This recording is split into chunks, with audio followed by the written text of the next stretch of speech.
Sai village cooking நேயர்களுக்கு வணக்கம். புதுசாக என்னோடய வீடியோஸ் பார்க்குறீங்கன்னா மறக்காமல் லைக், ஷேர், சப்ஸ்கிரைப் பண்ணுங்கள். ஹெட்ஃபோன் யூஸ் பண்ணி கேளுங்க. வாங்க வீடியோஸ்குள்ளே போகலாம்.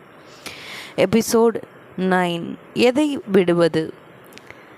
சீனா என்ற அந்த நாட்டுக்கு பெயர் வந்ததற்கு காரணமே அங்கு தயாராகும் பட்டு துணிகள் தான். சீன மொழியில் டிசின் என்றால் பட்டு, மென்மையானது என்று பொருள். டிசின் என்பதையே நாளடைவில் டிசின் என்றும் ஜின் என்றும் ஜீனாய் என்றும் மாறி கடைசியில் சீனா என்று ஆகிவிட்டது. புத்த மதம் சீனாவில் இருந்துதான் ஜப்பானுக்கு பரவியது. பௌத்த துறவிகள் ஜப்பான் போல சீனாவிலும் நிறைய பேர் இருந்தனர்.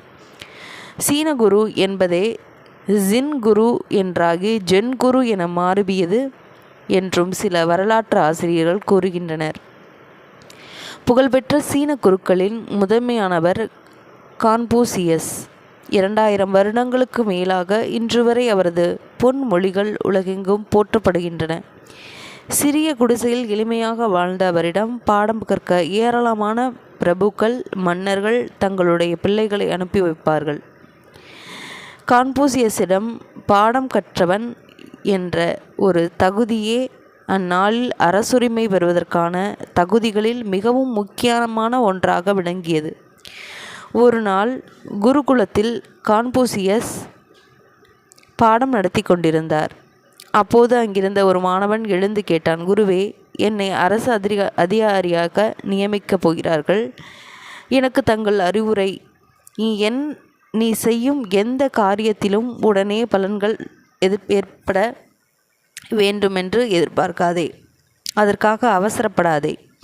குறுகிய காலத்தில் லாபம் ஏற்பட வேண்டுமென்று எதிர்பார்க்காதே. அற்ப லாபங்களையும் எதிர்பார்க்காதே. நீ செய்யும் முதலாவது தவறு உன்னை கொஞ்சம் கொஞ்சமாக மதிப்பு இழக்க வைக்கும். இரண்டாவது தவறு பெரும் சாதனைகளை கூட கோட்டை விடச் செய்யும் என்றார் கான்ஃபூசியஸ்.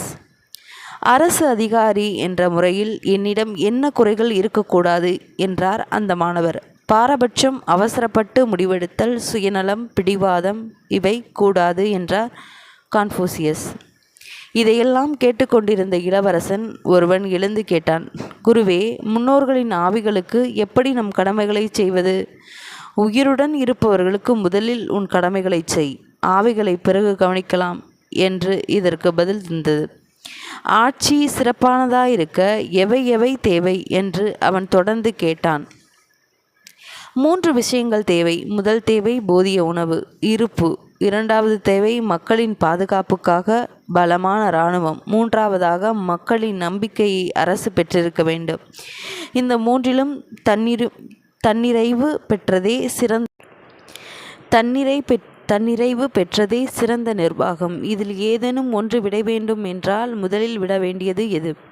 இராணுவம் என்றார் கான்ஃபூசியஸ் பளிச்சென்று. இரண்டாவதாக விட வேண்டுமென்றால் உணவு, இருப்பு.